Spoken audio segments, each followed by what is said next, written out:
नमस्कार।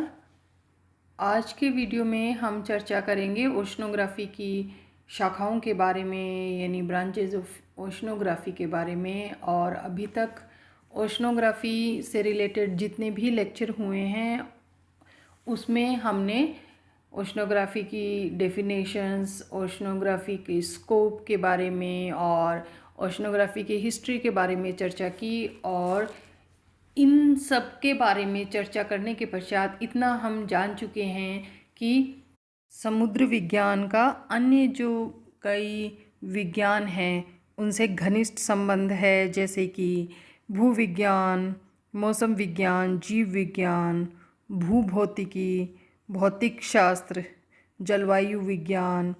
ये जो सारी जो साइंस हैं इन सभी से ओशनोग्राफ़ी किसी न किसी रूप से संबंधित है और इनके जो मूल आधार हैं उनको अपने आप में समाये हुए है। और यदि समुद्र विज्ञान को समग्र दृष्टि से देखा जाए तो इसके दो पक्ष दिखाई देते हैं। पहला है भौतिक और दूसरा है जैविक पक्ष। और इन्हीं पक्षों के अनुसार समुद्र विज्ञान को दो जो शाखाएं हैं, पहला भौतिक समुद्र विज्ञान यानी फिज़िकल ओशनोग्राफ़ी और दूसरा सागरीय जीव विज्ञान यानी मरीन बायोलॉजी में बांटा जाता है। लेकिन धीरे धीरे स्पेशलाइजेशन के कारण, कि जैसे जैसे साइंस एंड टेक्नोलॉजी का विकास हो रहा है और अलग अलग जो टेक्निक्स हैं उनका समावेश ओशनोग्राफ़ी में हो रहा है, उसके कारण से समुद्र विज्ञान का अन्य जो विषय हैं उनके साथ और अन्य विषयों की जो विशेषताएं हैं उनको अपने आप में समाहित करते हुए कई उपशाखाओं का विकास हुआ है। और ये सभी जो उपशाखाएं हैं वे स्वतंत्र विषयों के रूप में हैं और ये सभी समुद्रों का अध्ययन अलग अलग उद्देश्यों के लिए करती हैं, किंतु ये सारी के सारी जो ब्रांचेस हैं वो इंडिपेंडेंट होते हुए भी आपस में एक दूसरे से अत्यंत घनिष्ठ रूप से संबंधित पाई जाती हैं। यहाँ समुद्र विज्ञान की जो शाखाएं हैं उन्हें प्रदर्शित किया गया है और समुद्र विज्ञान को इस डायग्राम में 8 जो ब्रांचेस हैं उनमें बांटा गया है। और इधर से अगर हम देखते हैं तो ये पहली है जियोलॉजिकल ओशनोग्राफ़ी, भौमिकीय समुद्र विज्ञान, फिर है केमिकल ओशनोग्राफ़ी, रासायनिक समुद्र विज्ञान, फिर है बायोलॉजिकल ओशनोग्राफ़ी, जैविक समुद्र विज्ञान, जियोमॉर्फोलॉजिकल ओशनोग्राफ़ी, भू आकृतिक समुद्र विज्ञान, एनवायरमेंटल ओशनोग्राफ़ी, पर्यावरण समुद्र विज्ञान, फिज़िकल ओशनोग्राफ़ी, भौतिक समुद्र विज्ञान। और नेक्स्ट है डायनेमिक ओशनोग्राफ़ी या गतिक समुद्र विज्ञान। और अब हम इनका एक एक का अलग अलग अध्ययन करेंगे। और पहली जो शाखा है जिसके बारे में हम बात करने जा रहे हैं वो है भूवैज्ञानिक या भौमिकीय समुद्र विज्ञान, जियोलॉजिकल ओशनोग्राफ़ी। और इस शाखा के अंतर्गत ओशनिक बेसिन्स की उत्पत्ति, उनकी संरचना और ओशनिक जो बॉटम रिलीफ हैं उनके बारे में, और विभिन्न गहराइयों में पाए जाने वाले महासागरीय जो अवसाद और निक्षेप होते हैं उन सब का जियोलॉजिकल पॉइंट ऑफ व्यू से अध्ययन किया जाता है। इसमें हम प्रवाल भित्तियों एवं महासागरों के द्वीपों का किस प्रकार से निर्माण हुआ और ओशनिक बॉटम के नीचे किस प्रकार से एनर्जी फ्लो होता है, और भूकंपों के बारे में और चुंबकत्व आदि जो सारी चीज़ें हैं, इन सभी गूढ़ विषयों का इस शाखा के अंतर्गत भूवैज्ञानिक दृष्टि से अध्ययन किया जाता है। और मरीन जो जियोलॉजिस्ट थे उन्होंने ही सी फ्लोर स्प्रेडिंग जैसा जो सिद्धांत है वो प्रतिपादित किया, जिससे महासागरों एवं महाद्वीपों की जो वर्तमान स्थितियां हैं उन पे प्रकाश पड़ा। इस सिद्धांत का प्रतिपादन हैरी हेस ने 1960 के दशक में किया। और जो नेक्स्ट ब्रांच है वो है भौतिक समुद्र विज्ञान या फिज़िकल ओशनोग्राफी। और इसके अंतर्गत हम मुख्य रूप से जो महासागरीय जल है उसके जो भौतिक गुण हैं, जैसे कि सागरीय जल की तापीय दशा, उसका घनत्व, उसकी टर्बिडिटी, उसकी विस्कोसिटी, और इन सारी जो चीज़ों की जो स्टडी है हम फिज़िकल ओशनोग्राफी में करते हैं। और सागरीय जल के तापमान एवं घनत्व का समय एवं स्थान के संदर्भ में अध्ययन किया जाता है, यानी जो टेम्परेचर है किस टाइम पे और किस स्थान पे कितना था, या घनत्व भी कब किस स्थान पे कितना है, इसके संदर्भ में हम पढ़ते हैं। और तापमान और घनत्व सागरीय जल के अत्यधिक महत्वपूर्ण गुण हैं, क्योंकि इन्हीं दोनों गुणों से सागरीय गतियों का निर्धारण होता है। सागरीय गतियाँ जैसे सागरीय तरंग, महासागरीय धाराएं, ज्वार इत्यादि। इसके साथ ही सतह के नीचे जल संचार प्रणाली, जल की पारदर्शकता तथा प्रकाश का उस पर पड़ने वाले प्रभावों का वैज्ञानिक विश्लेषण भी भौतिक समुद्र विज्ञान में किया जाता है। भौतिक समुद्र विज्ञान वायुमंडल की निचली परतों तथा महासागर की सतह के मध्य होने वाले ऊर्जा एवं अन्य तत्वों के आदान प्रदान एवं अंतःक्रियाओं का विशेष अध्ययन करता है। यानी जो ओशन सरफेस है उसका और उससे छूती हुई जो वायुमंडल की जो परत है, उन दोनों के मध्य किस प्रकार से एनर्जी फ्लो हो रहा है और कौन कौन से रिएक्शन हो रहे हैं, उसकी स्टडी भी हम फिज़िकल ओशनोग्राफी में करते हैं। और जो नेक्स्ट ब्रांच है वो है केमिकल ओशनोग्राफी या रासायनिक समुद्र विज्ञान।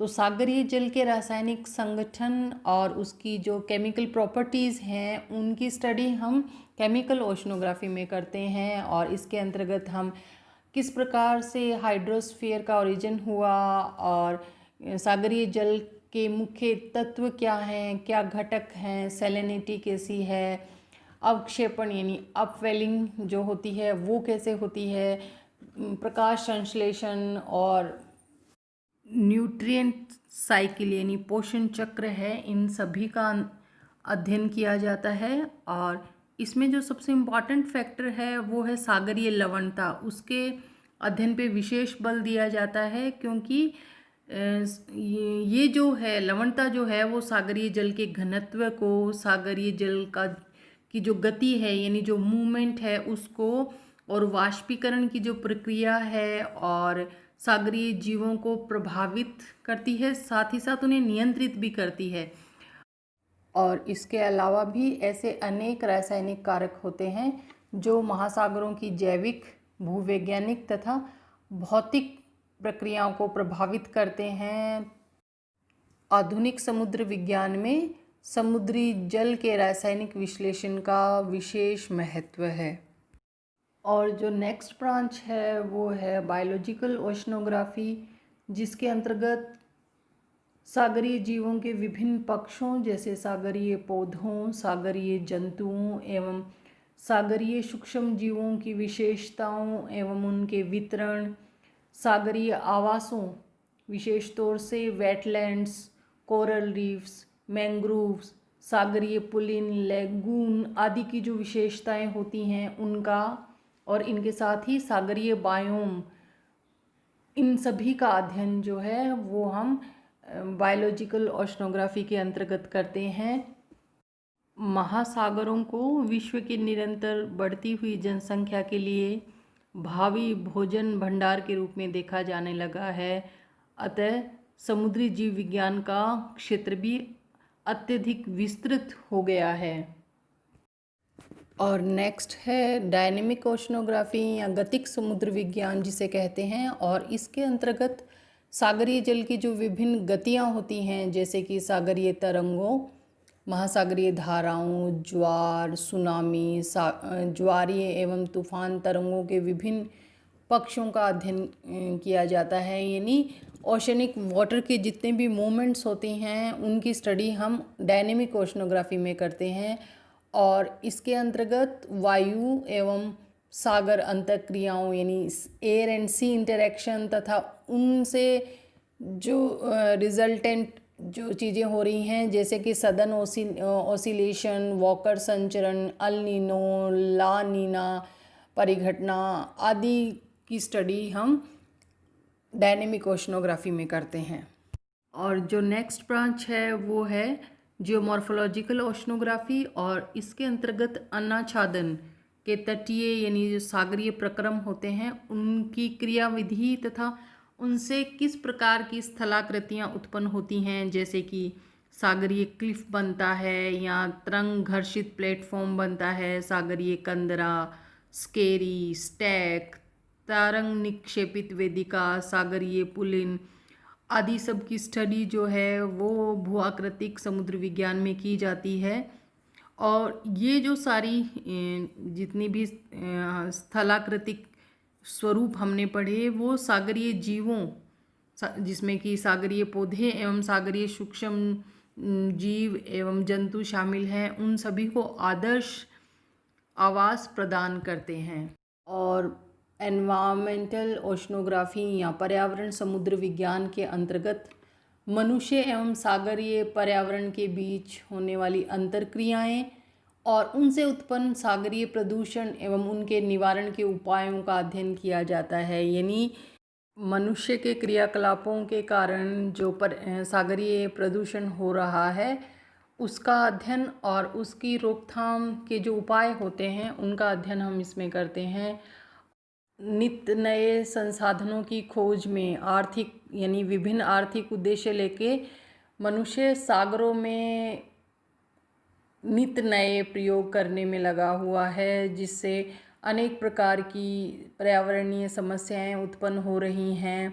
और इसके अलावा जो सागरीय संसाधन हैं, चाहे वे खनिज हों, यानी सागर में खनिज संसाधन भी भरपूर मात्रा में पाए जाते हैं जिनका अभी पूरा दोहन संभव नहीं हो पाया है, और जो जीवीय संसाधन हैं भोजन के रूप में उनके दोहन के लिए विभिन्न जो राष्ट्र हैं और जो व्यापारिक संगठन हैं या व्यक्ति जो हैं उनमें होड़ लगी हुई है, जिसके कारण सागरीय पारिस्थितिकीय असंतुलन हो रहा है। और इन सभी चीज़ों की जो स्टडी है वो हम पर्यावरण समुद्र विज्ञान में करते हैं। और नेक्स्ट है व्यवहारिक समुद्र विज्ञान, अप्लाइड ओशनोग्राफी। तो जैसा कि हम जानते हैं विज्ञान एवं प्रौद्योगिकी के अप्रत्याशित विकास के फलस्वरूप विज्ञान में नए आयाम जुड़ते जा रहे हैं, और ओशंस का जियोपॉलिटिक्स की दृष्टि से और स्ट्रेटेजिक पॉइंट ऑफ व्यू से आज इनकी जो इम्पोर्टेंस है वो बहुत बढ़ गई है। तो जैसा कि अगर हम रिसेंट जो डेवलपमेंट हैं उनको देखें तो साउथ चाइना सी में जिस प्रकार से चीन ने अपना अधिकार या आधिपत्य दर्शाया है, उसको लेके साउथ चाइना सी के चारों तरफ के जो देश हैं उनकी और अमेरिका की कड़ी प्रतिक्रिया सामने आई है। तो ऐसा हो इसलिए रहा है कि जो सागरीय संसाधन हैं उन पे प्रभुत्व एवं अधिकार के लिए बड़े जो राष्ट्र हैं वे निरंतर प्रयत्नशील हैं। और अब वर्तमान समय में जो ओशंस है उनकी इकोनॉमिक या आर्थिक दृष्टि से उनकी जो महत्ता है वो बहुत ज़्यादा बढ़ गई है।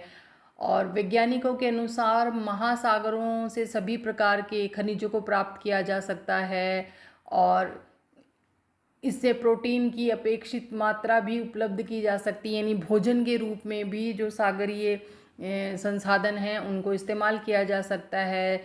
ज्वारीय तरंगों से जल विद्युत उत्पादन की विशाल संभावनाएं पाई जाती हैं। कंप्यूटर एवं कृत्रिम उपग्रहों के प्रयोग ने ओशनोग्राफी में क्रांतिकारी परिवर्तन ला दिए हैं, और दूसरी तरफ बढ़ती हुई आबादी और उसकी आवश्यकताओं की पूर्ति के लिए सीमित संसाधनों से भली भांति परिचित होने के बाद अब सभी राष्ट्र आर्थिक विकास के लिए सागरों की ओर प्रयत्नशील हो रहे हैं, और इसी कारण से सागरों को भविष्य के भंडारों के रूप में माना जा रहा है।